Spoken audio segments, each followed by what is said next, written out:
श्री स्वामी समर्थ मंडळी, चला तर मग आज माझ्या क्लाउड किचन मधली तुम्हाला स्पेशल मेथीची भाजी कशी बनवायची ते शिकवणार. भाजीसाठी लागणारं साहित्य: लसूण बारीक चिरलेला, हिरवी मिरची, जाडसर दाण्याचं कूट आणि मेथी बारीक स्वच्छ धुवून घेऊन निवडून घेतलेली आहे, तेल, मीठ, हळद, जिरे, मोहरी. चला तर मग आपण रेसिपी सुरू करूया.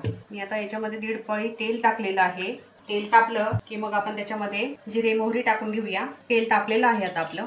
आपण त्याच्यामध्ये जिरे आणि मोहरी टाकून घेऊया. जिरे मोहरी आपले तडतडले आहेत चांगले. आपण आता त्याच्यामध्ये बारीक चिरलेला लसूण टाकून घेऊया. लसूण असा चांगला गुलाबी रंगापर्यंत होईपर्यंत परतायचा. आपला लसूण आता चांगला गुलाबी रंगापर्यंत परतले गेलेला आहे. आता आपण त्याच्यामध्ये हिरवी मिरची ऍड करूया. आता आपली हिरवी मिरची चांगली परतून झालेली आहे. आपण याच्यामध्ये आता हळद ऍड करूया. साधी सोपी रेसिपी आहे, तुम्ही करून बघा नक्की. मुलांच्या डब्याला, शाळेच्या डब्यांसाठी छान रेसिपी आहे. आता मीठ टाकून घेऊया. एकदा छान परतून घेऊया. सगळा मसाला आपला परतून झालेला आहे. आता आपण त्याच्यामध्ये मेथी ऍड करूया. आपण आता याच्यामध्ये पाणी टाकणार नाही आहोत. जेवढं मेथीचं पाणी आहे त्याच्यामध्येच आपण भाजी शिजवणार आहोत. त्याच्याने भाजीला टेस्ट छान येते, भाजी कडसर लागत नाही. आता आपण याच्यात 2 मिनिटं झाकून ठेवूया भाजी.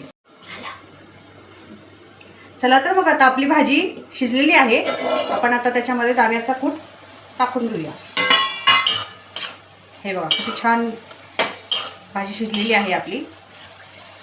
रंग पण छान आलाय. पाणी टाकलं नाही त्याच्यामुळे आपण भाजीला कलर छान आलाय.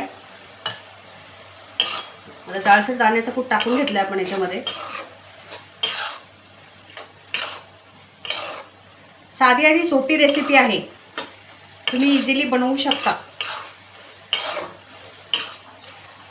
अवघ्या 10 मिनिटांमध्ये भाजी रेडी झालेली आहे आपली. किती तुम्ही घाईमध्ये असाल तरी भाजी बनवू शकता.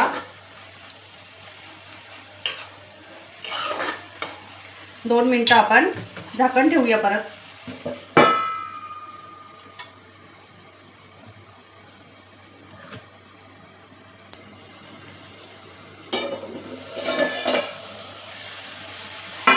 तयार आहे आपली मेथीची भाजी. आता आपण सर्व करून घेऊया. कलरही सुंदर आलेला आहे.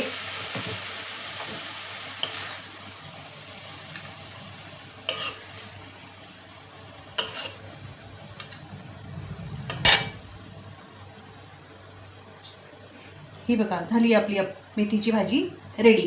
तुम्ही भाकरीसोबत खाऊ शकता, चपातीसोबत खाऊ शकता. अशाच नवीन नवीन व्हिडिओसाठी तुम्ही लाईक करा, सबस्क्राईब करा, आवडल्यास शेअर करा. धन्यवाद. श्री स्वामी समर्थ.